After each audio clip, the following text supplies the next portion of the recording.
Meet the editors. കമ്മീഷണറെ പുറത്തു കളയണോ എന്നതാണ് ചോദ്യം.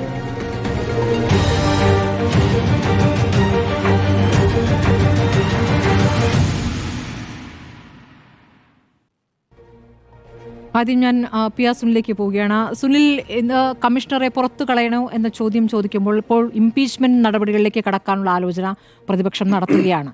അത് വിജയിക്കാനുള്ള സാധ്യത കുറവാണല്ലോ. അപ്പോൾ എന്ത് സന്ദേശമാണ് ഉദ്ദേശിക്കുന്നത്?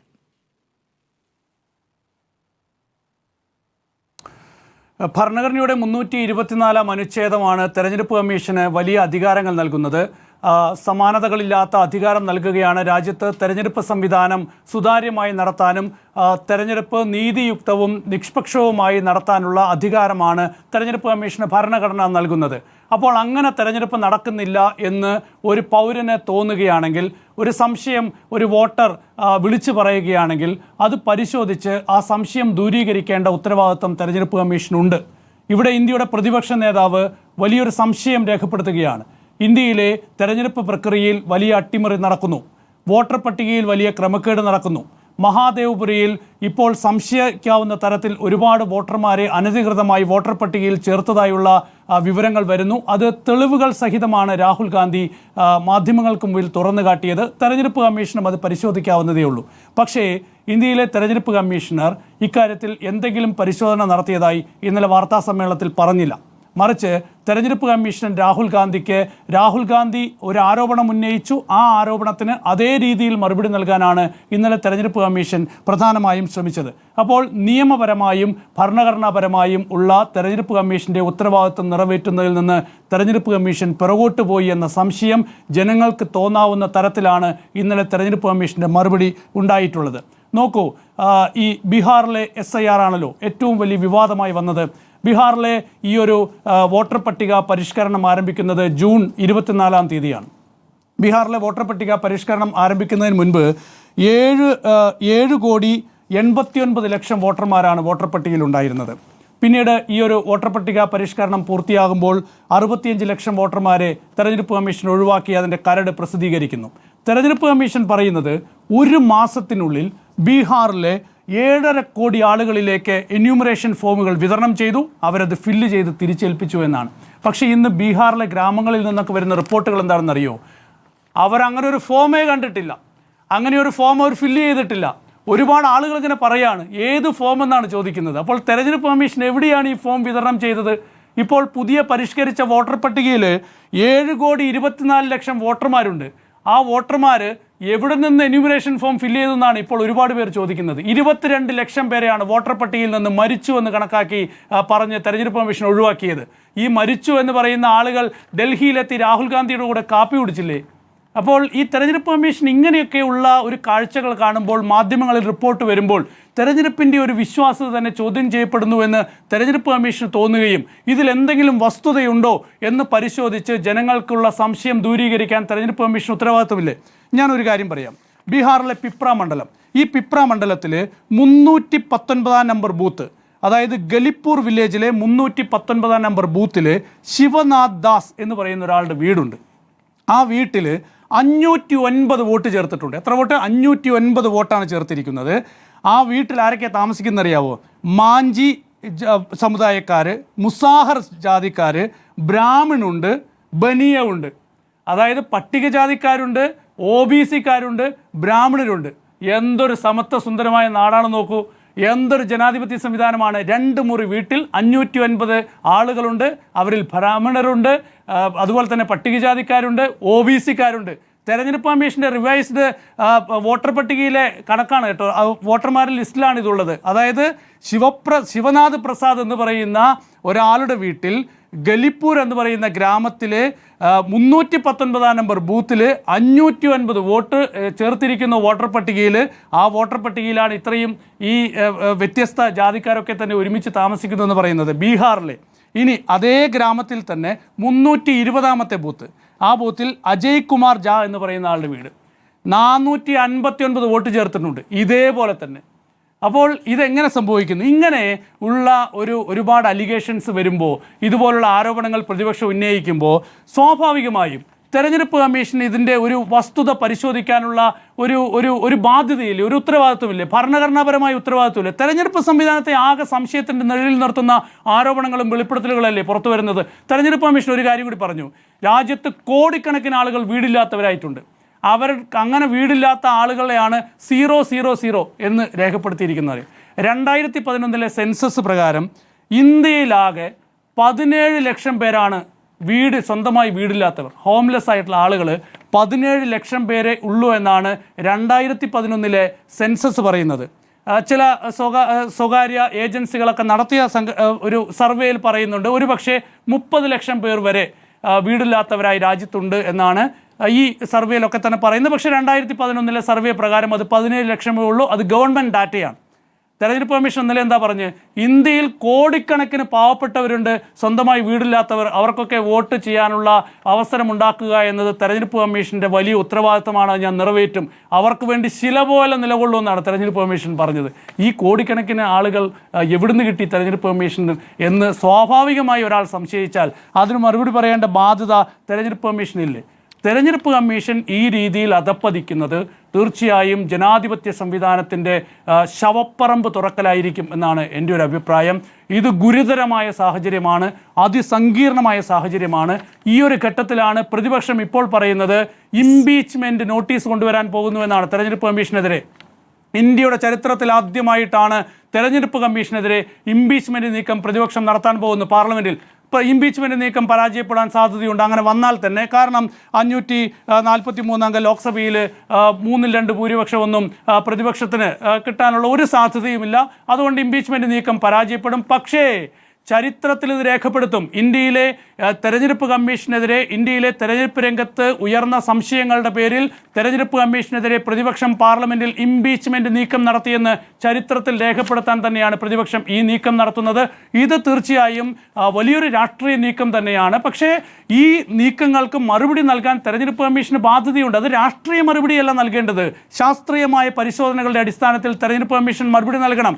ഒരുപാട് സംശയങ്ങൾ ഇങ്ങനെ ഉയർത്തുമ്പോൾ ആ സംശയങ്ങൾ ഇങ്ങനെയല്ല, ഇത് ഞങ്ങൾ അവിടെ പോയി ഇത് പരിശോധിച്ചു, മഹാദേവപുരിയിൽ ഞങ്ങൾ പോയി പരിശോധിച്ചു, ഇത് പറയുന്നത് ശരിയല്ല, ഇതൊരു അബദ്ധമാണ്, ഇങ്ങനെ വോട്ട് ചെയ്തിട്ടില്ല, ഇനി പിപ്രയിൽ പോയി പരിശോധിച്ചു, ഇതിങ്ങനെ പറയുന്നത് ശരിയല്ല, ഇത് ഞങ്ങൾ നേരിട്ട് പോയി, തെരഞ്ഞെടുപ്പ് കമ്മീഷൻ പറഞ്ഞില്ലല്ലോ, ആരെങ്കിലും അവിടെ വിട്ടുവെന്ന് തെരഞ്ഞെടുപ്പ് കമ്മീഷൻ ഇതുവരെ അങ്ങനെ എന്തെങ്കിലും ഒരു വിവരം പറഞ്ഞിട്ടില്ല. അത്തരത്തിൽ വലിയ സംശയങ്ങൾ വോട്ടർ പട്ടികയുമായി ബന്ധപ്പെട്ടും തെരഞ്ഞെടുപ്പ് രംഗവുമായി ബന്ധപ്പെട്ടുമൊക്കെ തന്നെ ഉയരുന്ന ഒരു സാഹചര്യത്തിൽ തീർച്ചയായും പ്രതിപക്ഷം നടത്തുന്നത് വളരെ പ്രധാനപ്പെട്ട ഒരു നീക്കം തന്നെയാണ്. ഇത് ചരിത്രത്തിൽ അടയാളപ്പെടുത്തുന്ന ഒരു നീക്കം തന്നെയായിരിക്കും എന്ന കാര്യത്തിൽ യാതൊരു സംശയവുമില്ല. അതുകൊണ്ട് ഈ രീതിയിൽ പ്രവർത്തിക്കുന്ന ഒരു തെരഞ്ഞെടുപ്പ് കമ്മീഷൻ ജനാധിപത്യ സംവിധാനത്തിൽ ശരിയാണോ എന്ന സംശയം ജനങ്ങൾക്കുണ്ടാകും. അത് തള്ളിക്കളയാനാകാത്ത സംശയം തന്നെയായിരിക്കും. അതുകൊണ്ട് ഇതുപോലെയുള്ള തെരഞ്ഞെടുപ്പ് കമ്മീഷൻ തുടരാൻ പാടില്ല എന്ന് തന്നെയാണ് എൻ്റെ അഭിപ്രായം. കാരണം TN ശേഷനെ പോലെയുള്ള ആളുകൾ പ്രവർത്തിച്ച, അല്ലെങ്കിൽ TN ശേഷനെ പോലുള്ള ആളുകൾ ഇരുന്ന കസേരയിലാണ് ജ്ഞാനേഷ് കുമാർ, തെരഞ്ഞെടുപ്പ് കമ്മീഷണറായ ജ്ഞാനേഷ് കുമാർ ഇരിക്കുന്നത്. ആ ബോധം ജ്ഞാനേഷ് കുമാറിന് ഉണ്ടാകണം എന്നാണ് എനിക്ക് പറയാനുള്ളത്. ജിമ്മി ജെയിംസ്, നമ്മൾ ഇന്നലെയും തെരഞ്ഞെടുപ്പ് കമ്മീഷന്റെ വാർത്താ സമ്മേളനം ചർച്ച ചെയ്തതാണ്. ഇന്നായപ്പോഴത്തേക്കും പ്രതിപക്ഷത്തിൻ്റെ ഒരു നീക്കം കൂടി വരികയാണ്. അപ്പോൾ എന്താണ് ഇതിലൊരു നിലപാട്? ഈ ഗണേഷ് കുമാറിൻ്റെ വാർത്താ സമ്മേളനം ഒരു ദിവസം കഴിയുമ്പോൾ അദ്ദേഹം കൂടുതൽ അപഹാസ്യനാവുകയും ഏതാണ്ട് പൊതുജന മധ്യത്തിൽ മുണ്ടഴിഞ്ഞു പോയ അവസ്ഥയിലുമാണ് അദ്ദേഹം ഇപ്പോൾ നിൽക്കുന്നത്. ഇന്നലത്തെ പോലെയല്ല, ഇന്ന് കൂടുതൽ കാര്യങ്ങൾ പുറത്തു വരുന്നു. ഇന്ന് രാവിലെ പാർലമെൻറ്റിൽ അഖിലേഷ് യാദവ്, സമാജ്വാദി പാർട്ടിയുടെ നേതാവ്, കുറച്ച് കടലാസുകളുമായിട്ടാണ് വന്നത്. വളരെ നാടകീയമായിരുന്നു. ഇന്നലെ തെരഞ്ഞെടുപ്പ് കമ്മീഷണർ എന്താണ് പറഞ്ഞത്? ഒരു അഫിഡവിറ്റ് പോലും ഇവരാരും തന്നിട്ടില്ല. അഫിഡവിറ്റ് തരാൻ ധൈര്യമില്ലാത്തവർ വെറുതെ നടന്ന് വാചകമടിക്കരുത്, മാപ്പ് പറയണമെന്നാണ്. അഖിലേഷ് യാദവ് 18,000 അഫിഡവിറ്റുകളുടെ ഫോട്ടോസ്റ്റാറ്റുകളുമായിട്ടൊന്നും കുറേ മാധ്യമങ്ങൾക്ക് വിതരണം ചെയ്യുകയും ചെയ്തു. 2022 ഞാൻ കൊടുത്തതാണ്. പല തവണ ഇത് സംബന്ധിച്ച് ഇതിൻ്റെ നടപടി എന്തായിരുന്നു ഞാൻ ചോദിച്ചു. അത് കാണാതായ വോട്ടർമാരെക്കുറിച്ച്, വോട്ടർ പട്ടികയിലെ കൃത്രിമങ്ങളെക്കുറിച്ച് ഒക്കെ ആയിരുന്നു. അന്നു മുതൽ പല തവണ ഇത് സംബന്ധിച്ച് ഞാൻ ട്വിറ്ററിലൂടെയും പൊതുജനങ്ങളോട് കത്തുവഴി തെരഞ്ഞെടുപ്പ് കമ്മീഷനോട് ഇതൊക്കെ പറഞ്ഞിട്ടുണ്ട്. ഇന്നലെ ഈ ചോദ്യം തെരഞ്ഞെടുപ്പ് കമ്മീഷനോട് ചോദിച്ചപ്പോൾ അദ്ദേഹം പറഞ്ഞത് അങ്ങനെ ഒരു സംഭവമില്ല, അങ്ങനെ ആരും തന്നിട്ടില്ല എന്നാണ്. ഇന്ന് തെളിവുമായി അഖിലേഷ് യാദവ് വരുന്നു. ഒന്നാമത്തെ കള്ളമല്ല പിടിക്കപ്പെടുന്നത്. ഇന്നലെ രാത്രിയോടുകൂടി പിടിക്കപ്പെട്ട ഒരുപാട് കള്ളങ്ങൾക്ക് ശേഷം ഇന്ന് പിടിക്കപ്പെടുന്ന ആദ്യത്തെ കള്ളം രാവിലെ 9 മണിയാകുമ്പോഴാണ് ഇത് പുറത്തു വരുന്നത്. അതിനുശേഷം പല ഭാഗങ്ങളിൽ നിന്ന് ഓരോരുത്തരുടെ പ്രതികരണം വരുമ്പോൾ എത്ര ആഴത്തിലാണ് ഈ നുണകളുടെ ഒരു ഫാക്ടറി ഉണ്ടാക്കി വെച്ച് തെരഞ്ഞെടുപ്പ് കമ്മീഷൻ പണിയെടുത്തതിൻ്റെ കൂടുതൽ വിശദാംശങ്ങൾ പുറത്തു വരികയാണ്. രാഹുൽ ഗാന്ധിയുടെ വാർത്താ സമ്മേളനത്തിൽ അദ്ദേഹം ചില ഫേക്ക് വോട്ടർമാരെ കുറിച്ച് പറഞ്ഞിരുന്നു. ഒന്നിലധികം വോട്ടുകൾ വോട്ടർ പട്ടികയിൽ ഉണ്ട് എന്ന് പറഞ്ഞവരെ കുറിച്ച് പറഞ്ഞിരുന്നു. ആദിത്യ ശ്രീവാസ്തവയും വിശാൽ സിംഗുമായിരുന്നു അതിലെ രണ്ട് പ്രധാനപ്പെട്ട പേരുകൾ. ആദിത്യ ശ്രീവാസ്തവയ്ക്ക് കർണാടകത്തിൽ 2, മഹാരാഷ്ട്രയിലും UP ലക്നൌവിലും ഓരോ വോട്ട് വീതം ഉണ്ട്. അതുപോലെ തന്നെ വിശാൽ സിംഗിനും ഇതുപോലെ തന്നെ കർണാടകത്തിന് പുറത്തും വോട്ടുണ്ട്. ഇത് രാഹുൽ ഗാന്ധി പറഞ്ഞതാണ്. അതിനുള്ള മറുപടിയും അന്ന് വന്നിരുന്നു. അങ്ങനെയല്ല, അത് തെറ്റാണ്. തിരഞ്ഞെടുപ്പ് കമ്മീഷൻ്റെ മറുപടി എന്തായിരുന്നു? ഉത്തർപ്രദേശ് തിരഞ്ഞെടുപ്പ് കമ്മീഷൻ്റെ മറുപടിയും കർണാടകത്തിലെ തിരഞ്ഞെടുപ്പ് കമ്മീഷൻ്റെ മറുപടിയും വന്നു. ഞങ്ങളുടെ പട്ടികയിൽ, ഞങ്ങളുടെ വോട്ടേഴ്സ് ലിസ്റ്റിൽ ഇവർക്കെല്ലാം ഒരു വോട്ടേ ഉള്ളൂ എന്ന് പറഞ്ഞുകൊണ്ടാണ്. ഇന്ന് അതിൻ്റെ വിശദാംശങ്ങൾ കൂടി പുറത്തു വന്നു. Rahul Gandhi March 13 voters list കാണിച്ചുകൊണ്ടാണ് ഈ വാർത്താ സമ്മേളനം നടത്തുന്നത്. മാർച്ച് 13 വോട്ടേഴ്സ് ലിസ്റ്റിലാണ് ഇത്രയും ഡ്യൂപ്ലിക്കേഷൻ ഉള്ളത്. തെരഞ്ഞെടുപ്പ് കമ്മീഷൻ പറയുന്നത് എന്താണ്? ഞങ്ങളുടെ കയ്യിലില്ല. എന്നത്തെ വോട്ടേഴ്സ് ലിസ്റ്റിലാണ് സാർ അതിപ്പോൾ എടുത്തത്? ഇപ്പം നോക്കിക്കോളൂ. ഇല്ല, മാർച്ച് കഴിഞ്ഞ് April, May, June, July, August 5 മാസങ്ങൾക്ക് ശേഷം ഇപ്പോൾ അവരാരും ഇല്ല എന്നാണ് പറഞ്ഞത്. ഇത് നോക്കണേ, എന്തൊരു നുണയുടെ സാമ്രാജ്യമാണ് കെട്ടിപ്പോക്കുന്നത്. ഞങ്ങളുടെ കയ്യിൽ ഇല്ല എന്ന് പറഞ്ഞാൽ നിങ്ങളുടെ കയ്യിൽ ഇപ്പോഴില്ല എന്നാണോ, നിങ്ങളുടെ കയ്യിൽ പണ്ടേ ഇല്ല എന്നാണോ? ആ ചോദ്യം ചോദിക്കരുത്. അങ്ങനെ ചോദിക്കാൻ പാടില്ല. ഞങ്ങളുടെ കയ്യിൽ ഇല്ല, അതങ്ങ് വിശ്വസിച്ചാൽ മതി. 5 മാസം മുമ്പ് ഇങ്ങനെ ഒരു വോട്ടർ പട്ടികയിൽ ഇവരുടെ പേരുകൾ ഇന്ന സ്ഥലങ്ങളിൽ ഉണ്ടായിരുന്നു എന്നുള്ളത് ശരിയോ തെറ്റോ എന്നതിന് പകരം അർത്ഥസത്യം പറഞ്ഞ് അശ്വത്ഥമാഹത എന്ന മട്ടിൽ പറഞ്ഞ് നാട്ടുകാരെ പറ്റിക്കാനുള്ള ഒരു ഗംഭീര ശ്രമം. പിന്നെ അദ്ദേഹം ഇന്നലെ പറഞ്ഞ മറ്റൊരു കാര്യത്തിൻ്റെ വിശദാംശങ്ങൾ പുറത്തു വരുന്നുണ്ട്. പീയൂഷ് എന്ന ഒരാളെക്കുറിച്ച് രാഹുൽ ഗാന്ധി പറഞ്ഞു. ഈ പീയൂഷ് എന്നൊക്കെ പറഞ്ഞാൽ നിങ്ങൾ ലിസ്റ്റ് എടുത്ത് നോക്കിയാൽ 100 കണക്കിന് 1000 കണക്കിന് പീയൂഷ്മാരില്ലേ. ഈ പീയൂഷ്മാരെല്ലാം പിടിക്കാൻ പറ്റുമോ? തിരിച്ചുള്ള ചോദ്യം വരുന്നു തെരഞ്ഞെടുപ്പ് കമ്മീഷണറെ. ഈ പീയൂഷ് എന്ന് പറഞ്ഞ 1000 കണക്കിന് ആൾ കാണും. പീയൂഷിൻ്റെ അച്ഛൻ്റെ പേര് ഒരുപോലെയുള്ള എത്ര പേര് കാണും? ഇനി പീയൂഷിൻ്റെ അച്ഛനും ഒരുപോലെയുള്ള ഒരേ അഡ്രസ്സുള്ള എത്ര പേർ കാണും? ഇനി അങ്ങനെയാണെങ്കിൽ തന്നെ ഈ പറയുന്ന ബൂത്തുകളിൽ പ്രശ്നം പറഞ്ഞ ബൂത്തുകളിൽ എത്ര പേർ കാണും? മറുപടിയില്ല. മറുപടി അദ്ദേഹം പറയുകയുമില്ലല്ലോ. അതായത് പീയൂഷ് എന്നൊരാളെ കണ്ടെത്താൻ ഞങ്ങൾക്ക് ബുദ്ധിമുട്ടാണെന്ന് പറഞ്ഞാൽ പീയൂഷിൻ്റെ അച്ഛൻ, അവൻ്റെ വിലാസം, ഇത്രയും കാര്യങ്ങൾ ചേർത്ത് വേണം കണ്ടുപിടിക്കാൻ എന്നുള്ളത് വളരെ ലളിതമായ കാര്യമാണ്. ഇത് പുതിയ കാര്യമല്ല കേട്ടോ. ബീഹാറിലെ തെരഞ്ഞെടുപ്പ് പട്ടികയെ സംബന്ധിച്ചുള്ള വളരെ വലിയ തർക്കം നടക്കുന്ന സമയത്ത് തന്നെ അന്ന് ഓൾട്ട് ന്യൂസിൻ്റെ ആളുകൾ തെരഞ്ഞെടുപ്പ് കമ്മീഷൻ ഈ മെഷീൻ വെരിഫയബിൾ ആയിട്ടുള്ള ഡേറ്റ ഉള്ള തെരഞ്ഞെടുപ്പ് കമ്മീഷൻ്റെ വെബ്സൈറ്റിൽ അന്ന് ടൈപ്പ് ചെയ്ത് നോക്കിയാൽ കിട്ടുമായിരുന്നു. ഈ തെരഞ്ഞെടുപ്പ് കമ്മീഷനിലെ വോട്ടേഴ്സ് ലിസ്റ്റിലെ വിശദമായി പരിശോധിക്കാമായിരുന്നു. അത് പിന്നീട് ഇവർ മാറ്റുകയാണ് ചെയ്തത്. PDF ഫോർമാറ്റിലായിരുന്നു അത്. ടെക്സ്റ്റ് ലെയർഡ് ആയിരുന്നു, അതുകൊണ്ട് ചെയ്യാമായിരുന്നു. പിന്നീട് അത് സ്കാൻഡ് ഡോക്യുമെൻ്റ് ആക്കി മാറ്റി. ഇതാണല്ലോ ഈ സ്പെഷ്യൽ ഡ്രൈവിനെ കുറിച്ചുള്ള ഏറ്റവും വലിയ പരാതി തുടങ്ങുന്നത്. രാഹുൽ ഗാന്ധിയുടെ മഹാരാഷ്ട്രയിലോ കർണാടകത്തിലെ വിഷയമല്ല, ബീഹാറിലെ. അന്ന് എന്തായിരുന്നു മറുപടി എന്നറിയാമോ? അന്ന് പറഞ്ഞ മറുപടി, ഞങ്ങൾ ഒരു ടെക്സ്റ്റിലും മാറ്റം വരുത്തിയിട്ടില്ല. തെരഞ്ഞെടുപ്പ് പട്ടിക പഴയത് തന്നെയാണ്. വോട്ടർ പട്ടിക എങ്ങനെയാണോ മുമ്പുണ്ടായിരുന്നത് അതുതന്നെയാണ് ഇപ്പോൾ. ഇതൊരു ഫാക്ട് ചെക്കിംഗ് ആണെന്ന് പറഞ്ഞാണ് തെരഞ്ഞെടുപ്പ് കമ്മീഷൻ്റെ ട്വീറ്റ് വന്നത്. ചോദ്യം എന്താ? നിങ്ങൾ PDF ഫോർമാറ്റിൽ മെഷീൻ വഴി അനലൈസ് ചെയ്യാവുന്ന ഡേറ്റ ഉണ്ടായിരുന്നത് അതിനെ സ്കാൻഡ് ഡോക്യുമെൻ്റ് ആക്കി മാറ്റി എന്നാണ് ചോദ്യം. ഉത്തരം എന്താ?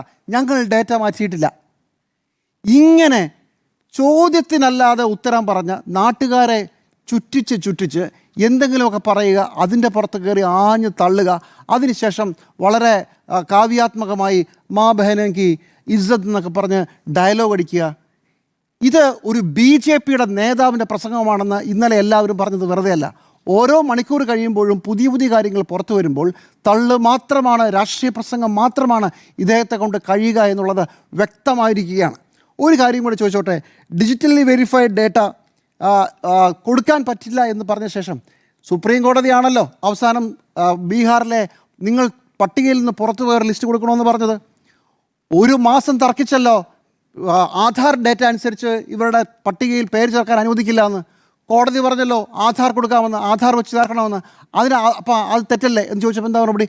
അത് കോടതി ഉത്തരവിട്ടു, ഞങ്ങൾ കൊടുക്കും. അപ്പോൾ ഇതുവരെ കൊടുക്കാതിരുന്നത് അതിനെന്താ മറുപടി? അതിന് മറുപടിയൊന്നുമില്ല. ചുരുക്കത്തിൽ കോടതിയുടെ പുറത്തുനിന്നായാലും കോടതിയുടെ ഭാഗത്തുനിന്നായാലും കോടതി എല്ലാ കാര്യത്തിലും പ്രതിപക്ഷം പറഞ്ഞത് കേട്ടു എന്ന് എനിക്ക് അഭിപ്രായമില്ല. പക്ഷേ തെരഞ്ഞെടുപ്പ് കമ്മീഷണർ പറയുന്ന കാര്യങ്ങൾ മുഴുവൻ ഒരിടത്തും ഉറച്ചു നിൽക്കാതെ ചാടി കളിക്കുക, അർത്ഥസത്യങ്ങൾ പറയുക, സർക്കാരിന് വേണ്ടി എന്ത് തരം ന്യായീകരണങ്ങൾ ചമയ്ക്കാമോ അത് മുഴുവൻ ചമയ്ക്കുക. ഇതെല്ലാം ചെയ്ത ശേഷം രാഹുൽ ഗാന്ധി എന്തോ മഹാകുറ്റം ചെയ്തു, ഇന്ത്യയിലെ പ്രതിപക്ഷം എന്തോ മഹാകുറ്റം ചെയ്തു എന്ന മട്ടിലാണ് വാദങ്ങൾ മുഴുവൻ വന്നുകൊണ്ടിരിക്കുന്നത്. ഇവിടെ ഒരു പ്രധാനപ്പെട്ട വിഷയം, തെരഞ്ഞെടുപ്പ് കമ്മീഷണർ അല്ലെങ്കിൽ തെരഞ്ഞെടുപ്പ് കമ്മീഷൻ നിഷ്പക്ഷനല്ല എന്നൊരു തോന്നൽ പോലും വളരെ അപകടമാണ്. ഇന്ത്യൻ റിപ്പബ്ലിക്ക് ജനിക്കുന്നതിന് മുമ്പ് അതിൻ്റെ തലേ ദിവസം രൂപീകൃതമായ സ്ഥാപനമാണ് തെരഞ്ഞെടുപ്പ് കമ്മീഷൻ. ഒരു തെരഞ്ഞെടുപ്പ് കമ്മീഷണർ അല്ലെങ്കിൽ ഒരു കമ്മീഷൻ ചുമതലയേറ്റാൽ അവരെ മാറ്റാൻ സർക്കാരിന് പോലും അധികാരമില്ല. ടി.എൻ. ശേഷൻ്റെ പ്രശസ്തമായൊരു വരിയുണ്ട്, I am not part of the government, I am part of the system എന്നാണ് പറഞ്ഞത്. എന്നെ നിങ്ങൾക്ക് തൊടാൻ പോലും പറ്റില്ല. അപ്പോൾ അത്രയും പ്രധാനപ്പെട്ട ഒരു പദവിയാണ്. ആ പദവിയിലിരിക്കുന്ന ഒരു മനുഷ്യന്, ഒരു 3 പേരുടെ ഒരു സംഘത്തിന് ഒരു ചെറിയ ഒരു ഇടത്തോട്ടോ വലത്തോട്ടോ ഒരു ചായ്വ് പോലും തോന്നിച്ചാൽ അത് വളരെ പ്രശ്നമാണ്. കാരണം തൊടാൻ പറ്റില്ല മറ്റാർക്കും. അങ്ങനെ ഇരിക്കെയാണ് ബി ജെ പി നേതാക്കൾക്ക് വേണ്ടി ഇങ്ങനെ വിടുപണിയെടുത്ത് ഇന്നലെ ഒരു വാർത്താ സമ്മേളനം നടത്തിയത്. ഇതിൽ പരം എന്ത് കാരണം വേണം ഇയാളെ കുറ്റവിചാരണ ചെയ്യാൻ? ഇംപീച്ച്മെന്റ് എന്ന് പറഞ്ഞാൽ കുറ്റവിചാരണ എന്നാണല്ലോ. ഓരോരോ കാരണങ്ങളായി എടുത്തു പറഞ്ഞ് ഇയാൾ പറഞ്ഞ വിഷയങ്ങളിൽ ചർച്ച ചെയ്യുക തന്നെ വേണം. പാർലമെൻറ്റ് അവസാനം ഇയാളെ പുറത്താക്കുക തന്നെ വേണം. അല്ലെങ്കിലും തെരഞ്ഞെടുപ്പ് കമ്മീഷനെ വരുതിയിലാക്കാൻ എത്ര കാലമായി BJP ശ്രമിച്ചു എന്നതിലും തന്നെ തെരഞ്ഞെടുപ്പ് കമ്മീഷൻ ബയസ്ഡ് ആണ് എന്നുള്ളതിൻ്റെ തെളിവുകൾ നമ്മുടെ മുമ്പിലുണ്ട്. 2014 BJP അധികാരത്തിൽ വരുമ്പോൾ തെരഞ്ഞെടുപ്പ് കമ്മീഷനെ നിയമിക്കുന്നതിൻ്റെ നിയമം എന്തായിരുന്നു? സുപ്രീം കോടതി ജഡ്ജി, പ്രതിപക്ഷ നേതാവ്, അതുപോലെ തന്നെ പ്രധാനമന്ത്രി. അന്ന് പ്രതിപക്ഷ നേതാവില്ല. അപ്പോൾ വളരെ എളുപ്പമായി. അതിനുശേഷം പ്രതിപക്ഷ നേതാവ് വന്നു. അപ്പോൾ അടുത്ത തെരഞ്ഞെടുപ്പ് കമ്മീഷൻ്റെ പദവിയിലേക്ക് എത്താൻ വന്നപ്പോൾ എന്താണ് ചെയ്തത്? നിയമം തന്നെ അങ്ങ് മാറ്റി. സുപ്രീം കോടതി ജഡ്ജി വേണ്ട, പകരം ഞാനും അമ്മനും സുഭദ്രയും പിന്നെ വേറെ സൈഡിൽ ആരും ഒരാൾ ഇരുന്നോട്ടെ എന്ന് പറയുന്നത് പോലെ പ്രതിപക്ഷ നേതാവ് അവിടെ ഇരുന്നോട്ടെ, ഞാൻ മോദി പ്രധാനമന്ത്രി, കൂടെ ഒരാൾ കൂടി ഇരുന്നോട്ടെ. അമിത്ഷായാണ് വന്നത്. അങ്ങനെ 2-1 ഭൂരിപക്ഷത്തിൽ തെരഞ്ഞെടുപ്പ് കമ്മീഷണർമാരെ നിയമിക്കുന്ന ചരിത്രമാണ് പിന്നെ ഇന്ത്യയിലുണ്ടായത്. 2 തെരഞ്ഞെടുപ്പ് കമ്മീഷണർമാർ ഈ സർക്കാരിൻ്റെ കീഴിൽ നിന്ന് രാജിവെച്ച് പോയി. അശോക് ലവാസ പുറത്തുപോയ കഥയൊക്കെ നമുക്ക് എല്ലാവർക്കും അറിയാമല്ലോ. 2019 ഇലക്ഷൻ സമയത്ത് മോദി തെരഞ്ഞെടുപ്പ് ചട്ടം ലംഘിച്ചുകൊണ്ട് പ്രസംഗിച്ചു എന്ന് അഭിപ്രായപ്പെട്ട അശോക് ലവാസയുടെ വീട്ടിൽ, അശോക് ലവാസയുടെ ഭാര്യയുടെ ഇൻകം ടാക്സ് റിട്ടേൺസിൻ്റെ പുറത്ത് പരിശോധന, വീട്ടിൽ പരിശോധന, അതിനുശേഷം മകൻ്റെ കമ്പനിയിൽ പരിശോധന. അപ്പോൾ ചോദിക്കാം, അതെന്താ കള്ളത്തരമില്ലെങ്കിൽ നിങ്ങൾക്കെല്ലാം ഇത്തരം കാര്യങ്ങൾ, ഇത്തരം നിയമങ്ങളിലൂടെ കടന്നുപോയാൽ എന്താ കുഴപ്പം? ന്യായമായ ചോദ്യം. പക്ഷേ ഒരു മനുഷ്യനെ ബുദ്ധിമുട്ടിക്കാൻ ഞങ്ങൾ തീരുമാനിച്ചാൽ ഞങ്ങളിത് ചെയ്യുമെന്നതിൻ്റെ അർത്ഥം കൂടിയാണ്. ഇനി അങ്ങനെ ആയിരുന്നെങ്കിൽ അശോക് ലവാസയുടെ ഭാര്യയ്ക്കും മകനുമെതിരായ കേസ് എന്തായി? ആവിയായിപ്പോയി. കാരണം അശോക് ലവാസ രായക്കിരമാനം രാജിവെച്ച് രാത്രി ഇന്ത്യയിൽ നിന്ന് വിട്ടു, അല്ലെങ്കിൽ തീർത്ത് കളഞ്ഞേനെന്നാണ് ഞാൻ സംശയിക്കുക. ഇപ്പോഴും അരുൺ ഗോയൽ എന്തിനാണ് പെട്ടെന്ന് തെരഞ്ഞെടുപ്പിന് തലേ ദിവസം പെട്ടെന്ന് രാജിവെച്ചതെന്ന് ആർക്കും അറിയില്ല. അരുൺ ഗോയലും മിണ്ടില്ല. കാരണം അരുൺ ഗോയലിനും ഭാര്യയും മകനും ഒക്കെ ഉണ്ടേ. ചുരുക്കത്തിൽ രാജ്യത്തെ ഒരു പ്രധാനപ്പെട്ട സംവിധാനത്തെ ഒരു കാരണവശാലും ആർക്കും തൊടാൻ പറ്റാത്ത, ഒരു കാരണവശാലും ആ ഇരിക്കുന്ന കസേരയിൽ നിന്ന് ചലിപ്പിക്കാനാവാത്ത, 3-2 ഭൂരിപക്ഷം വേണം പാർലമെൻറ്റിന് പോലും പുറത്താക്കാൻ, അങ്ങനെയുള്ള പദവിയിൽ വേണ്ടപ്പെട്ടവരെ പിടിച്ചിരുത്താനുള്ള ശ്രമങ്ങൾ നേരത്തെ തുടങ്ങിയതാണ് മോദി സർക്കാർ. അങ്ങനെ ഇരിക്കുന്ന ഒരു കമ്മീഷണർ, മുഖ്യ തെരഞ്ഞെടുപ്പ് കമ്മീഷണറോ കൂടെയുള്ളവരോ മറ്റെന്തെങ്കിലും ചെയ്യും എങ്കിൽ അത്ഭുതങ്ങൾ നടക്കണം. അശോക് ലവാസയും അരുൺ ഗോയലും അങ്ങനത്തെ അത്ഭുതങ്ങളായിരുന്നു. നിഷ്പ്രയാസം അവരെ പുറത്താക്കി കളഞ്ഞു. പക്ഷേ ഇന്നലത്തെ വാർത്താ സമ്മേളനം കൊണ്ടുണ്ടായ ഒരു പ്രധാനപ്പെട്ട ഗുണം, എത്രത്തോളം ദുർബലമാണ്, ഒരു കുഴപ്പവുമില്ല നാട്ടിലെ തെരഞ്ഞെടുപ്പിൽ എന്നതിനെക്കുറിച്ച് കാര്യങ്ങൾ വ്യക്തമായി എല്ലാവർക്കും മനസ്സിലായി. ഒരൊറ്റ ചോദ്യം ഒരു മുതിർന്ന മാധ്യമപ്രവർത്തകൻ ചോദിച്ചു, ഈ 18 വയസ്സിന് മുകളിൽ പ്രായമുള്ള ആളുകൾ, അതിനേക്കാളും ഉണ്ടല്ലോ നിങ്ങളുടെ വോട്ടേഴ്സ് ലിസ്റ്റിലെ ഇതേ പ്രായത്തിലുള്ള ആളുകളുടെ പുതിയ വോട്ടർമാരുടെ പേര്. മറുപടിയില്ല. ഒരു കാര്യത്തിനും മറുപടി ഇല്ലാതെ എന്തൊക്കെയോ പറഞ്ഞ് അവസാനം CCTV ദൃശ്യങ്ങൾ കൊടുക്കാൻ പറ്റില്ല, അതെന്തോ വലിയ കുഴപ്പമാണ് എന്ന മട്ടിലാണ് ഇന്നലെ അദ്ദേഹം വാർത്താ സമ്മേളനത്തിൽ മുഴുവൻ പറഞ്ഞു വെച്ചത്. ഈ CCTV ദൃശ്യങ്ങൾ ആരുടെയെങ്കിലും സ്വകാര്യതയുടെ പുറത്തോ വീട്ടിലെയോ കുളിമുറിയിലോ ക്യാമറ അല്ലല്ലോ, ദൃശ്യങ്ങളല്ലല്ലോ കമ്മീഷണറെ ഞങ്ങൾ ചോദിച്ചത്. കുളിമുറിയിലെ CCTV ആണ് ഞങ്ങൾ ചോദിച്ചത്, പ്രതിപക്ഷം ചോദിച്ചത് ഒരു തെരഞ്ഞെടുപ്പിൽ നടക്കുമ്പോൾ പെട്ടെന്ന് 5:30 മണിയാകുമ്പോൾ പെട്ടെന്ന് ആൾ കൂടുന്നു, അവിടെ വല്ലാതെ പോളിംഗ് ശതമാനം കൂടുന്നു. ആ പോളിംഗ് ശതമാനം കൂടിയത് എങ്ങനെയെന്നറിയാൻ ആ സമയത്ത് പോളിംഗ് ബൂത്തിൽ എത്ര ആളുണ്ടായിരുന്നു എന്ന് കാണണം. ഇത് മാത്രമേ ഉള്ളൂ. അത് തരാൻ പറ്റില്ല എന്ന് പറയുകയും അതിന് 2019 ഒരു നിയമമുണ്ടെന്ന് ഒരു പകുതി നുണ അല്ലെങ്കിൽ പകുതി സത്യം പറയുകയും ചെയ്തു. കാരണം എന്താണ്? 2024 കഴിഞ്ഞ വർഷം തന്നെ CCTV ദൃശ്യങ്ങൾ കൊടുക്കണ്ട എന്നൊരു നിയമം പാസ്സാക്കി വെച്ചിട്ടുണ്ട് മോദിയും കൂട്ടുകാരും. അത് പറയില്ല. 2019 ഭാഗികമായി ശരിയായിട്ടുള്ള, വേണമെങ്കിൽ വാദിക്കാവുന്ന ഒരു നിയമം മാത്രമായിരുന്നു അത്. ഇങ്ങനെ ഇന്നലെ പറഞ്ഞ നുണകൾ മുഴുവൻ ജനം ഓരോന്നോരോന്നായി എടുത്ത് വലിച്ചു പുറത്തിട്ടുകൊണ്ടിരിക്കുകയാണ്. ഇപ്പം മനസ്സിലായില്ലേ പ്രധാനമന്ത്രി നരേന്ദ്രമോദി എന്തുകൊണ്ടാണ് വാർത്താ സമ്മേളനം വിളിക്കാത്തതെന്ന്? മുട്ടുവിറയ്ക്കും പ്രധാനമന്ത്രി നരേന്ദ്രമോദിക്ക് മാധ്യമപ്രവർത്തകരെ നിരത്ത് ഇന്ന് ഇതുപോലെ ചോദ്യങ്ങൾ ചോദിച്ചതിന്. എന്ന് മാത്രമല്ല, എനിക്ക് ഉറപ്പാണ് ഇനി ഒരിക്കലും സർക്കാരിൻ്റെ ഭാഗത്തു നിന്ന് പ്രധാനപ്പെട്ട ആളുകളുടെ ഒരൊറ്റ വാർത്താ സമ്മേളനം പോലും ഉണ്ടാവുകയുമില്ല. മോദി ചിലപ്പോൾ ആളുകളോട് ചോദിച്ചും കാണും, മനസ്സിലായില്ലേ ഞാനെന്താ നടത്താത്ത വാർത്താ സമ്മേളനം? മോദിക്ക് മനസ്സിലായി, പണ്ടേ അറിയാം പണി പാളുമെന്ന്. ഇന്നലെ തെരഞ്ഞെടുപ്പ് കമ്മീഷണർക്ക് മനസ്സിലായി പണി പാളുമെന്ന്. വല്ലാത്ത ആത്മവിശ്വാസമായിരുന്നു. പക്ഷേ ഗണേഷ് കുമാർ, നിങ്ങളെ പാർലമെൻറ്റിൽ വെച്ച് കുത്തിപ്പറിക്കാനുള്ള അവസരം പ്രതിപക്ഷത്തിന് കിട്ടിയാലും ഇല്ലെങ്കിലും, നിങ്ങൾ പറഞ്ഞ കള്ളങ്ങൾ ഓരോന്നോരോന്നായി പാർലമെൻറ്റിൽ ചർച്ച ചെയ്താലും ഇല്ലെങ്കിലും, ഇന്നലെ മുതൽ ഇന്ത്യയിലെ ജനം അത് തുടങ്ങിക്കഴിഞ്ഞു. ഒന്നിനും മറുപടിയില്ല. നിങ്ങൾക്ക് തിരിച്ചൊരു ട്വീറ്റ് പോലും ചെയ്യാനുള്ള ധൈര്യവും ഉണ്ടാകില്ല. കാരണം നിങ്ങൾ പറഞ്ഞത് നുണയാണെന്ന് നിങ്ങൾക്ക് തന്നെ അറിയാമായിരുന്നു. അത് ജനങ്ങൾക്ക് മനസ്സിലായെന്ന് താങ്കൾക്ക് മനസ്സിലായി. അതുകൊണ്ട് മോദിയുടെ മാർഗമാണ് സർക്കാരിലെ എല്ലാവർക്കും നല്ലത്. ഒരു കാരണവശാലും ഒരു വലിയ വാർത്താ സമ്മേളനം, ലൈവായൊരു വാർത്താ സമ്മേളനത്തിൽ പോയി തലവെക്കരുത്. സുജിയ, കമ്മീഷണറെ പുറത്ത് കളയണോ? പുറത്തു കളയാനുള്ള ഒരു ഇംപീച്ച്മെന്റ് നീക്കമൊക്കെയാണ് പ്രതിപക്ഷം ഇപ്പോൾ നടത്തിക്കൊണ്ടിരിക്കുന്നത്. കമ്മീഷണറെ പുറത്തു കളയാൻ പക്ഷേ കഴിയില്ല എന്നത് നമുക്ക് നിലവിലത്തെ സാഹചര്യത്തിൽ നിന്ന് മനസ്സിലാക്കാൻ കഴിയുന്ന കാര്യമാണ്. പ്രത്യേകിച്ചും തെരഞ്ഞെടുപ്പ് കമ്മീഷണർ ECI ഇന്നലെ പറഞ്ഞത് രാജ്യത്ത് സുതാര്യമായിട്ടാണ് തെരഞ്ഞെടുപ്പ്, വോട്ടുകളെ സംബന്ധിച്ചുള്ള ആരോപണം, അതാണല്ലോ ഇവിടുത്തെ വിഷയം. അതിൽ രാഹുൽ ഗാന്ധി 7 ദിവസത്തിനകം സത്യവാങ്മൂലം നൽകണമെന്നാണ് പറഞ്ഞിരിക്കുന്നത്. അല്ലാത്ത പക്ഷം രാജ്യത്തോട് മാപ്പ് പറയണം. അല്ലെങ്കിൽ തെരഞ്ഞെടുപ്പ് കമ്മീഷന് നടപടിയെടുക്കാൻ കഴിയുന്ന ഒരു സാഹചര്യം അവിടെ നിൽക്കുന്നുണ്ട്. സുപ്രീം കോടതിയിലേക്ക് അത് ചലഞ്ച് ചെയ്ത് പോയാൽ, അല്ലെങ്കിൽ കോടതികളിലേക്ക് പോയി കഴിഞ്ഞാലും തെരഞ്ഞെടുപ്പ് കമ്മീഷൻ കൃത്യമായ സമയം നൽകിയിട്ടുണ്ട് എന്ന ഒരു കാര്യം അവിടെ നിൽക്കും. അതുമായി ബന്ധപ്പെട്ട മറ്റൊരു കോടതി ഉത്തരവിലേക്ക് ഞാൻ വരാം. ഇവിടെ ഈ പാർലമെന്റിലെ ഇരുസഭകളിലും 3/2 ഭൂരിപക്ഷമൊക്കെ കിട്ടി ഇംപീച്ച്മെന്റ് ഒന്നും നടക്കാൻ പോകുന്നില്ല എന്ന് പ്രതിപക്ഷത്തിനും അറിയാം. പക്ഷേ അവർ തങ്ങളുടെ പ്രൊട്ടസ്റ്റ് രേഖപ്പെടുത്തണം. അതിനുവേണ്ടിയാണ് ഇപ്പോൾ ഈ ഒരു നീക്കം നടത്തുന്നതെന്നാണ് ഞാൻ മനസ്സിലാക്കുന്നത്. ഇതിൽ ഇന്നലെ തെരഞ്ഞെടുപ്പ് കമ്മീഷൻ പറഞ്ഞ കാര്യങ്ങളിൽ പ്രധാനപ്പെട്ട ഒന്ന് വോട്ടർ പട്ടിക തയ്യാറാക്കുന്നതുമായി ബന്ധപ്പെട്ടാണ്. ഈ വോട്ടർ പട്ടിക തയ്യാറാക്കുന്ന വേളയിൽ എത്രത്തോളം നമ്മുടെ രാഷ്ട്രീയ പാർട്ടികളുടെ ആക്റ്റീവായിട്ടുള്ള ഇൻവോൾവ്മെന്റ്, വോട്ടർ പട്ടികയുടെ കരട് പട്ടിക വരുമ്പോൾ എത്രത്തോളം ആക്റ്റീവായിട്ടുള്ളൊരു ഇൻവോൾവ്മെന്റ് ബൂത്ത് തലത്തിൽ ഉണ്ടാകുന്നുണ്ട്. ആ ഒരു ഇൻട്രോസ്പെക്ഷൻ കൂടി നടക്കണം. അല്ലാത്ത പക്ഷം ഒരിക്കലും ഇന്ത്യ മുന്നണിക്ക് അധികാരത്തിലേക്ക് വരാൻ സാധിക്കില്ല. കാരണം ആ ഒരു മൈക്രോ ലെവലിൽ BJP നടത്തുന്ന നീക്കങ്ങൾ, അതെങ്ങനെയാണ് ആളുകളെ ചേർക്കുന്നതിലായാലും അതുപോലെ വോട്ടർ പട്ടിക പരിശോധിക്കുന്നതിലായാലും അത് നടത്തുന്ന നീക്കങ്ങൾ അതേപടി മറുഭാഗത്ത് നടക്കുന്നുണ്ടോ? ആ ഒരു ചോദ്യം ഇവിടെ നിൽക്കുകയാണ്. മഹാദേവപുര പോലും കരട് വോട്ടർ പട്ടികയിൽ കാര്യമായ പരിശോധന നടത്തിയിട്ടില്ല എന്ന് പറഞ്ഞത് സർക്കാരിലെ തന്നെ സഹകരണ മന്ത്രിയാണ്. ആ സമയത്ത് നമ്മൾ പരിശോധിച്ചില്ലല്ലോ എന്ന് പറഞ്ഞതിനാണ് അയാളെ എടുത്ത് പുറത്ത് കളയുന്നത്. പക്ഷേ പുറത്ത് കളഞ്ഞാലും അയാൾ പറഞ്ഞ കാര്യം അവിടെ നിൽക്കുകയാണ്. കർണാടകയിൽ വേണ്ട രീതിയിൽ പരിശോധന നടന്നിട്ടില്ല എന്നത് ഒരു വസ്തുതയുമാണ്.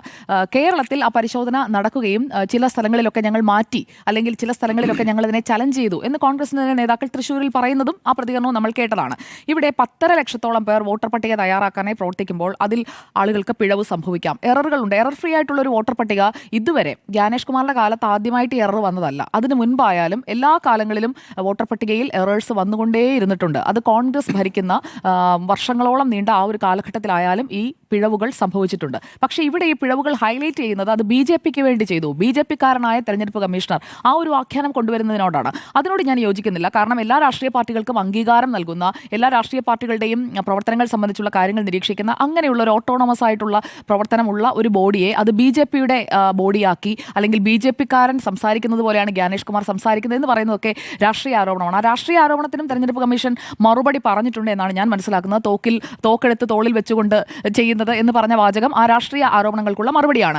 ഇവിടെ തെരുവിൽ ആരോപണം ഉന്നയിക്കുകയല്ല വേണ്ടത് എന്ന് തെരഞ്ഞെടുപ്പ് കമ്മീഷൻ ആവർത്തിച്ച് പറയുന്നുണ്ട്. പക്ഷേ രാഹുൽ ഗാന്ധി എന്തുകൊണ്ട് ഈ സത്യവാങ്മൂലം നൽകുന്നതിലേക്ക് പോകുന്നില്ല, അല്ലെങ്കിൽ നിയമപരമായിട്ടുള്ള ഒരു പ്രോസസ്സിന് എന്തുകൊണ്ട് കോൺഗ്രസും ഇന്ത്യ മുന്നണിയും തയ്യാറാകുന്നില്ല എന്നാണ് എന്റെ ചോദ്യം. അങ്ങനെയാണെങ്കിൽ അനുരാഗ് താക്കൂറിനോട് ഇതേ ആവശ്യം ഉന്നയിക്കാമല്ലോ. അനുരാഗ് ഠാക്കൂറിന് ഈ കാര്യത്തിൽ, അതായത് ചലഞ്ച് ചെയ്തുകൊണ്ട് രാഹുൽ ഗാന്ധിയാണ് തുടർച്ചയായി ആരോപണങ്ങൾ ഉന്നയിക്കുന്നത്. ഇത് പരസ്പരമുള്ള അല്ല, തെരഞ്ഞെടുപ്പ് കമ്മീഷൻ മനഃപൂർവ്വം ചെയ്തു എന്ന രീതിയിലല്ലോ. അനുരാഗ് ഠാക്കൂർ പറഞ്ഞ കാര്യം എന്താണ്? റായ്ബറേലിയിൽ ഇന്ന കാര്യങ്ങളുണ്ട്.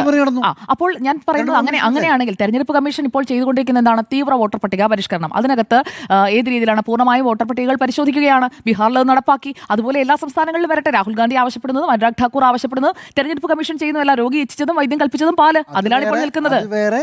അല്ല, എല്ലാ സംസ്ഥാനങ്ങളിലും പരിശോധന നടക്കട്ടെ. അനുരാഗ് താക്കൂർ പറഞ്ഞതും പഴയ കാര്യത്തെ. ശരി, കറന്റ്ലി എന്താണ്? രാഹുൽ ഗാന്ധി അഫിഡവിറ്റ് കൊടുക്കണം, മാപ്പ് പറയണം. അനുരാഗ് താക്കൂർ ഒന്നും വേണ്ട. അല്ല, ഞാൻ ചോദിക്കുന്നത് കറന്റ് ഇങ്ങനെ ഒരു ക്ലെൻസിംഗ് പ്രോസസ് നടന്നാൽ എന്താണ് കുഴപ്പം? കാരണം ഈ 10.5 ലക്ഷത്തോളം വരുന്ന ആളുകൾ ഈ വോട്ടർ പട്ടിക തയ്യാറാക്കുമ്പോൾ അവരിങ്ങനെ വീണ്ടും എറേഴ്സ് വരുത്തിയാൽ എന്ത് ചെയ്യും? അപ്പോൾ എറർ ഫ്രീ ആക്കുന്നതിന് വേണ്ടിയിട്ടുള്ള ഒരു പ്രോസസ്സിലേക്ക് എല്ലാ സംസ്ഥാനങ്ങളിലും കടക്കുക. അതിപ്പോൾ കേരളത്തിൽ നോക്കൂ, അതെന്താണ് നിങ്ങൾ പറയാത്തത്? കേരളത്തിൽ കോഴിക്കോട് കോർപ്പറേഷനിൽ ലീഗ് ഉയർത്തിയ ആരോപണം എന്തുകൊണ്ട് ചർച്ചയാവുന്നില്ല? അത് മറുഭാഗത്ത് CPI ആയതുകൊണ്ടാണ്. ഇവിടെ ജ്ഞാനേഷ് കുമാറിനെതിരെ പറയുന്നത്, അല്ലെങ്കിൽ മഹാദേവപുരയിൽ BJPക്കെതിരെ പറയുന്നത്. പറയട്ടെ, ഇവിടെ കോൺഗ്രസ് ഈ ആരോപണം ഉയർത്തി, ലീഗ് വളരെ ശക്തമായി തന്നെ അത് മുന്നോട്ട് വെച്ചു. അക്കാര്യത്തിൽ ഒരു പരിശോധന നടത്തുന്നതിന് ഇപ്പോൾ ബുധനാഴ്ച മന്ത്രിസഭാ യോഗം ചേരുമല്ലോ, മുഖ്യമന്ത്രിക്ക് ഒരു ജുഡീഷ്യൽ അന്വേഷണമൊക്കെ നടത്താം എന്ന് പ്രഖ്യാപിച്ചുകൂടെ? ഇപ്പോൾ കർണാടകയിൽ നമ്മൾ സിദ്ധരാമയ്യോട് പറയുന്നത് പോലെ തന്നെ ഇവിടുത്തെ മുഖ്യമന്ത്രിയോടും പറയണമെന്നേ.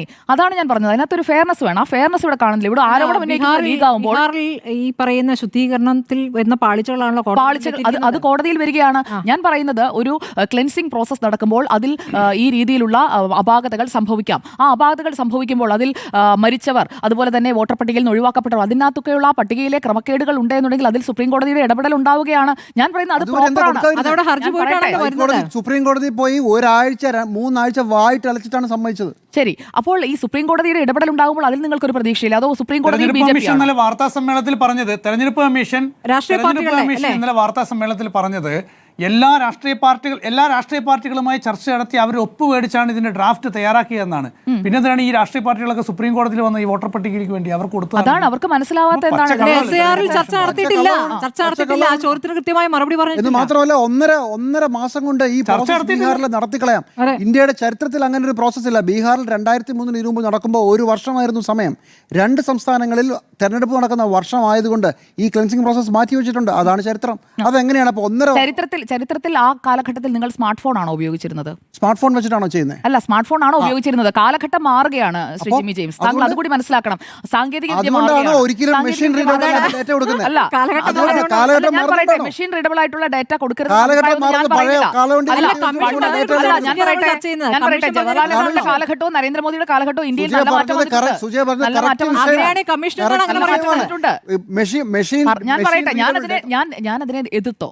നിങ്ങൾ ഇത്രയ്ക്ക് ആക്രോശിക്കാൻ ഞാനതിനെ എതിർത്തോ? ഈ എവിടെ ആരെ ആക്രോശിച്ച കാര്യമല്ലേ പറഞ്ഞത്?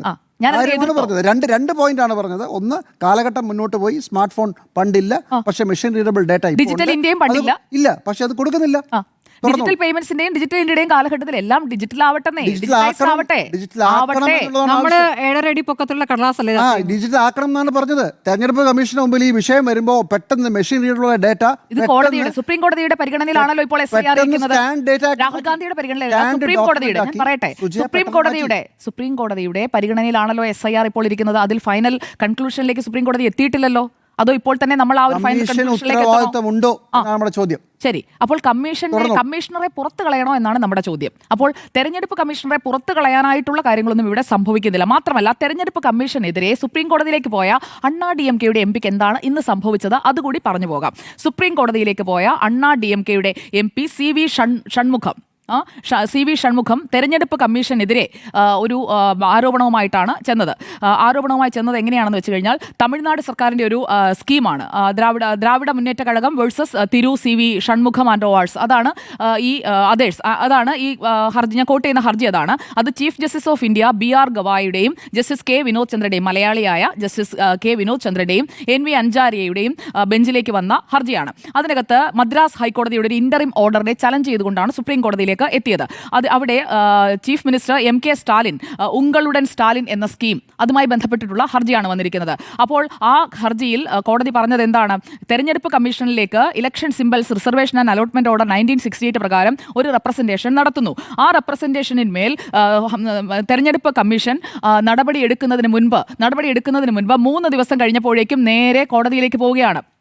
ഓർഡർ ഇങ്ങനെയാണ്: not giving even a breathing period to the ECI and making such statements with regard to the commission's failure to act on the representation within a reasonable period. The writ petitioner in our view has also tried to castigate the ECI. തെരഞ്ഞെടുപ്പ് കമ്മീഷനെ കാസ്റ്റിഗേറ്റ് ചെയ്യാൻ ശ്രമിച്ചിരിക്കുന്നു എന്ന് supreme കോടതി ഇന്ന് chief justice അധ്യക്ഷനായ bench പറഞ്ഞ കാര്യമാണ് ഞാനിവിടെ കോട്ട് ചെയ്യുന്നത്. അപ്പോൾ തെരഞ്ഞെടുപ്പ് കമ്മീഷന് റീസണബിൾ ടൈം കൊടുക്കണം. അതായത് വന്നിരിക്കുന്ന റെപ്രസെന്റേഷൻ ടൈം കൊടുക്കാത്തതിനെ കുറിച്ചാണ് നമ്മൾ ഞാൻ പൂർത്തിയാക്കട്ടെ. തെരഞ്ഞെടുപ്പ് കമ്മീഷൻ ഇഷ്ടം പോലെ സമയം കിട്ടി. 10-12 ദിവസമായി രാഹുൽ ഗാന്ധി ആരോപണം ഉന്നയിച്ചിട്ട്. പി ആർ സുനിൽ, ഞാൻ സുപ്രീം കോടതിയാണ് കോട്ട് ചെയ്യുന്നത്, പോളിറ്റ് ബ്യൂറോ അല്ല. മുഴുവൻ തെറ്റാണെന്ന് പറഞ്ഞില്ല. ഞാൻ സുപ്രീം കോടതിയാണ് കോട്ട് ചെയ്യുന്നത്, എനിക്ക് പൂർത്തിയാക്കണം. പോളിറ്റ് ബ്യൂറോ അല്ല, സുപ്രീം കോടതിയാണ് ഞാൻ കോട്ട് ചെയ്യുന്നത്. താങ്കൾ തന്നെയുള്ള ദില്ലിയിലുള്ള സുപ്രീം കോടതിയിൽ താങ്കൾ പറയാത്ത ഒരു വാർത്തയുമാണ്. രണ്ട് തരം കേസിൽ താരതമ്യമുണ്ടോ? അല്ല, പറഞ്ഞോട്ടെ. അതിനകത്ത് തെരഞ്ഞെടുപ്പ് കമ്മീഷനെ കുറിച്ച് പറയുന്നുണ്ട്. ആ ഉത്തരവിലേക്ക് വരാം. ഇതിനകത്ത് രണ്ടും തമ്മിൽ കണക്ട് ചെയ്യുന്ന ചില കാര്യങ്ങളുണ്ട്. അല്ലാതെ ഒരു വൺ സൈഡഡ് ആയിട്ട് നമ്മൾ അങ്ങനെ പോകണ്ടെന്നേ ഇതിനകത്ത് പറഞ്ഞിട്ടുണ്ട്. അതായത് representation before a litigant could allege inaction or approach the High Court. It noted that the petitioner's own pleadings accused the ECA of failure to act despite the fact that his complaint had been filed only days earlier. ഇവിടെ കോടതിയിലേക്ക് പോകാൻ തയ്യാറല്ല. കോടതിയിലേക്ക് നിയമപരമായ യാതൊരു നീക്കത്തിനും രാഹുൽ ഗാന്ധി തയ്യാറല്ല. ഞാനൊരു വാർത്താസമ്മേളനം നടത്തും, അതിനെ എൻ്റെ സത്യവാങ്മൂലമായി എടുക്കണം. തെരഞ്ഞെടുപ്പ് കമ്മീഷൻ പറഞ്ഞ രീതിയിലുള്ള ഒരു നടപടിക്രമങ്ങളിലൂടെയും കടന്നു പോകാൻ ഞാൻ തയ്യാറല്ല. കാരണം ഞാൻ ന്യൂമറോ യൂണോ ആണ്. കാരണം ഞാൻ സുപ്രീമാണ്. സുപ്രീം കോർട്ടിനേക്കാൾ സുപ്രീമാണ് ഞാൻ എന്ന് കരുതുന്നു രാഹുൽ ഗാന്ധി തെരഞ്ഞെടുപ്പ് കമ്മീഷനുമായി സഹകരിക്കാൻ തയ്യാറല്ല. അതുകൊണ്ടാണ് കമ്മീഷൻ പറഞ്ഞത്, വോട്ടുകളെ സംബന്ധിച്ച താങ്കളുടെ ആരോപണം ഞങ്ങൾ ഗൗരവത്തിലെടുക്കുന്നു, പക്ഷേ അതിന്മേൽ 7 ദിവസത്തിനകം സത്യവാങ്മൂലം നൽകണം, അല്ലെങ്കിൽ രാജ്യത്തോട് മാപ്പ് പറയണം. അപ്പോൾ ഈ 7 ദിവസം എന്ന് പറയുന്ന time period starting from yesterday, അടുത്ത ശനിയാഴ്ച ആകുമ്പോഴേക്കും ആ 7 ദിവസം കംപ്ലീറ്റ് ആവുകയാണ്. അത് കഴിയുമ്പോൾ തെരഞ്ഞെടുപ്പ് കമ്മീഷൻ കൃത്യമായിട്ട് ആക്ഷൻ എടുക്കാൻ സാധിക്കും. അപ്പോൾ മനസ്സിലാകും കമ്മീഷണറെ പുറത്ത് കളയണോ അതോ ആരോപണം ഉന്നയിച്ചയാൾ പുറത്ത് നിൽക്കുമോ എന്നുള്ളത്. ഇതാണ് എന്റെ ടേക്ക്. ഒരു മിനിറ്റ്. ആരോപണം ഉന്നയിച്ചാൽ ഒരു മറുപടിയും പറയാതെ ഈ തരത്തിലൊന്നും പറയാൻ പറ്റില്ല. കാരണം തെരഞ്ഞെടുപ്പ് കമ്മീഷൻ മുഖ്യ തെരഞ്ഞെടുപ്പ് കമ്മീഷണറെ എങ്ങനെ തീരുമാനിക്കുന്നു എന്നതിൽ നിയമം മാറ്റുന്ന ഘട്ടത്തിൽ തന്നെ അതിനെതിരെ ഹർജി സുപ്രീം കോടതിയിൽ പോയതാണ്. ആ ഹർജിയിൽ തീരുമാനമാകുന്നതിന് 48 മണിക്കൂർ ആകുമ്പോഴേക്കും ഗണേഷ് കുമാറിനെ അവിടെ നിയമിക്കുകയായിരുന്നു. അപ്പോൾ എന്തിനു വേണ്ടിയാണ്, ആർക്കു വേണ്ടിയാണ് ഈ കമ്മീഷൻ പ്രവർത്തിക്കുക എന്നറിയാം. പ്രധാനമന്ത്രിയുടെയും അമിത്ഷായുടെയും നാവായി ആണ് ഗണേഷ് കുമാർ പ്രവർത്തിച്ചിട്ടുള്ളത്. ഇന്നലെ പ്രധാനപ്പെട്ട ചോദ്യങ്ങൾ, ബീഹാറിൽ സമഗ്ര വോട്ടർ പട്ടിക പരിഷ്കരണത്തിന് SIR എന്തുകൊണ്ട് രാഷ്ട്രീയ പാർട്ടികളുമായി ചർച്ച ചെയ്തില്ല എന്ന ചോദ്യത്തിന് ഉത്തരം പറഞ്ഞിട്ടില്ല. തെരഞ്ഞെടുപ്പ് നടക്കുന്ന വർഷം സമഗ്ര വോട്ടർ പട്ടിക പരിഷ്കരണം പാടില്ല എന്ന കമ്മീഷന്റെ തന്നെ നിർദ്ദേശം ബീഹാറിൽ എങ്ങനെ അട്ടിമറിക്കപ്പെടുന്നു എന്ന ചോദ്യത്തിന് ഉത്തരമുണ്ടായിട്ടില്ല. വെള്ളപ്പൊക്കം ബീഹാറിൽ ഉണ്ടായ സാഹചര്യത്തിൽ പോലും മുൻകൂട്ടി അറിയിപ്പോ തയ്യാറെടുപ്പോ ഒന്നുമില്ലാതെ SIRമായി മുന്നോട്ട് പോകാൻ എന്താണ് ഇത്ര ധൃതി എന്ന ചോദ്യത്തിന് ഉത്തരം പറഞ്ഞിട്ടില്ല. SIR ആരംഭിച്ച ജൂൺ 25 മുതൽ ജൂലൈ 25 വരെയുള്ള കാലയളവിൽ എത്ര പുതിയ വോട്ടർമാരെ ബീഹാർ വോട്ടർ പട്ടികയിൽ ചേർത്തു എന്ന ചോദ്യത്തിന് ഉത്തരമുണ്ടായിട്ടില്ല. മതിയായ രേഖകളില്ലാതെ, നേരത്തെ പറഞ്ഞ പോലെ മതിയായ രേഖകളില്ലായ എത്ര എന്യൂമറേഷൻ ഫോമുകൾ ലഭിച്ചു എന്ന് പറയാൻ സാധിക്കുമെന്ന ചോദ്യത്തിന് ഉത്തരമില്ല. ബൂത്ത് ലെവൽ ഓഫീസർമാർ എത്ര ഫോമുകൾ ആവശ്യമില്ല എന്ന് പറഞ്ഞ് നിരാകരിച്ചിട്ടുണ്ട് എന്ന ചോദ്യത്തിന് ഉത്തരമില്ല. തീവ്ര വോട്ടർ പട്ടിക പരിഷ്കരണത്തിന്റെ ഭാഗമായി ഇന്ത്യൻ പൗരന്മാരല്ലാത്ത എത്ര പേരെ കണ്ടെത്തി പട്ടികയിൽ നിന്ന് ഒഴിവാക്കിയെന്ന ചോദ്യത്തിന് ഉത്തരമില്ല. ഇതിന് രാഹുൽ ഗാന്ധിയുടെ വാർത്താ സമ്മേളനത്തിന് ശേഷം വോട്ടർ പട്ടികയുടെ ഫോർമാറ്റിൽ മാറ്റം വരുത്തിയത് എന്തിന് എന്ന ചോദ്യത്തിന് ഉത്തരമില്ല. അനുരാഗ് ഠാക്കൂറിൽ നിന്ന് തെരഞ്ഞെടുപ്പ് കമ്മീഷൻ എന്തുകൊണ്ട് സത്യവാങ്മൂലം ചോദിക്കുന്നു എന്ന ചോദ്യത്തിനും ഉത്തരമില്ല. ഇനി 7 ദിവസത്തെ കണക്ക് പറയും. 45 ദിവസത്തിനകം എല്ലാം തീർന്നു, എല്ലാം ഇനി ഒരു സാധ്യതയുമില്ല, തെരഞ്ഞെടുപ്പ് കമ്മീഷൻ നിർവീര്യമായി എന്ന മട്ടിൽ പറയുമ്പോൾ ഇനിയിപ്പോൾ ഈ 45 ദിവസം കഴിഞ്ഞ്, എത്രയോ കഴിഞ്ഞ് 6 മാസം കഴിഞ്ഞിട്ടുള്ള വിഷയം ഇനി രാഹുൽ ഗാന്ധി ഉന്നയിച്ചു കഴിഞ്ഞാൽ എന്താണ് സാധ്യമാകുമോ? തെരഞ്ഞെടുപ്പ് കമ്മീഷന് എന്ത് തെളിവ് സാധ്യമാകും? അപ്പോൾ സത്യവാങ്മൂലം ചോദിക്കുന്നതിൽ 2 തരം നയം അതിൽ സമീപിക്കുക. ഇനി സത്യവാങ്മൂലം നൽകിയ കേസുകളുണ്ടല്ലോ, അതിൽ നടപടി ഉണ്ടായിട്ടില്ല എന്ന് നേരത്തെ പറഞ്ഞ അഖിലേഷ് യാദവ് പറഞ്ഞ കേസ് അവിടെ നിൽക്കുന്നു. ഇനി കേരളത്തിലേക്ക് വരിക, അതാണ് കേരളത്തിലേക്ക് വന്നു കഴിഞ്ഞാൽ VS സുനിൽകുമാർ പറയുകയാണ്, ഇവിടെ നിന്നും നിരവധി പരാതികൾ തെരഞ്ഞെടുപ്പ് കമ്മീഷന് ഇലക്ഷന് സമയത്ത് പോയിട്ടുണ്ട്, ഇലക്ഷന് മുന്നേ തന്നെ പോയിട്ടുണ്ട്, പക്ഷേ അതിന്മേൽ നടപടി എടുത്തിട്ടില്ല. ഇപ്പോൾ ഈ ആരോപണങ്ങൾ വന്ന പശ്ചാത്തലത്തിലോ ഇപ്പോൾ സത്യവാങ്മൂലം ആവശ്യപ്പെടുന്നു ആരോടൊക്കെയാണ്? VS സുനിൽകുമാറോട് ആവശ്യപ്പെടുന്നു, TN പ്രതാപനോട് ആവശ്യപ്പെടുന്നു. ഇരട്ട വോട്ട് കണ്ടെത്തി വാരന്മാരെ തിരഞ്ഞു നടക്കുന്ന കേന്ദ്ര സഹമന്ത്രിയോട് ചോദിച്ചോ? ഇല്ല. അദ്ദേഹത്തിന്റെ കുടുംബത്തിന്റെ ഇരട്ട വോട്ടുകളുടെ വിവരം മറുപടി പറഞ്ഞോ? ഇല്ല. അതെല്ലാം കമ്മീഷൻ പറഞ്ഞോളും എന്ന ധാർഷ്ട്യത്തിൽ മറുപടി പറഞ്ഞു പോവുകയാണ് ചെയ്തത്. അപ്പോൾ ഈ ധാർഷ്ട്യത്തിനാണ് ഈ പറഞ്ഞ ഈ ഇംപീച്ച്മെന്റ് നടപടി എന്ന മറുപടി നൽകാൻ പോകുന്നത്. 3-2 ഭൂരിപക്ഷമൊന്നും ഇല്ലാത്തതുകൊണ്ട് അത് പരാജയപ്പെടുമായിരിക്കാം. പക്ഷേ ഇതൊരു സന്ദേശമാണ്, ജനങ്ങളിലേക്ക് കൃത്യമായി എത്തുന്നു. ഈ അമ്മ പെങ്ങന്മാരെ കുറിച്ചൊക്കെ വലിയ ഖേദം പ്രകടിപ്പിച്ച തെരഞ്ഞെടുപ്പ് കമ്മീഷൻ ഈ അച്ഛന്മാരുടെ പേരിൽ ABCD എന്ന് വരുന്നതിനെ കുറിച്ച് പ്രതികരിച്ച് കണ്ടില്ലല്ലോ, അതിനെക്കുറിച്ചൊരു മറുപടി പറഞ്ഞിട്ടില്ല. ഇനി പറയുന്ന ഈ തെരുവിൽ കഴിയുന്നവർക്ക് പോലും വോട്ട് ചെയ്യാനുള്ള സാഹചര്യം ഒരുക്കും എന്ന് പറഞ്ഞ് അതിൽ വികാരപരമായി പ്രതികരിച്ച തെരഞ്ഞെടുപ്പ് കമ്മീഷൻ ബീഹാറിൽ നിന്നും 2.5 കോടി പേർ വോട്ടർ പട്ടികയിൽ നിന്ന് പോകുന്നതിനെക്കുറിച്ച് ഒരു ഖേദവുമില്ല എന്നുള്ളത് കൃത്യമായ മറുപടിയാണ്.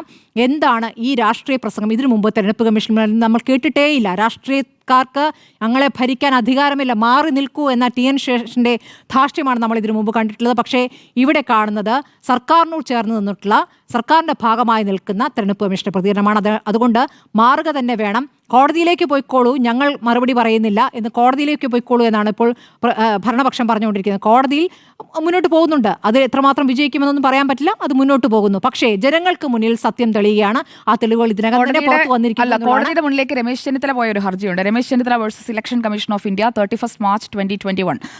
എസ് മണികുമാർ, ഷാജി പി ചാലി ഇവരുടെ ബെഞ്ചിലാണ് വന്നത്.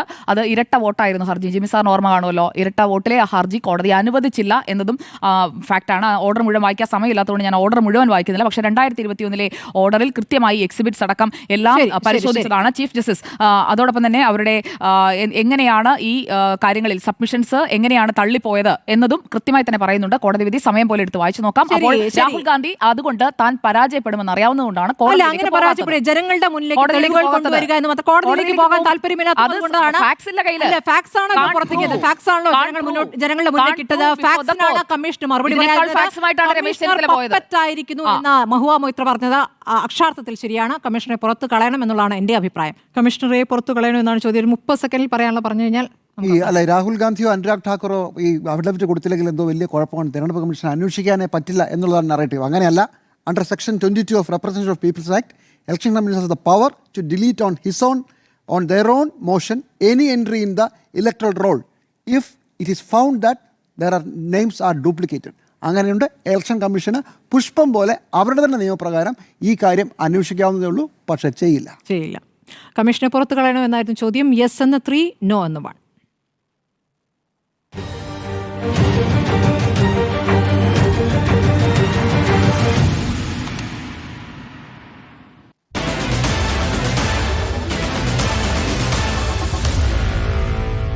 Meet the editors.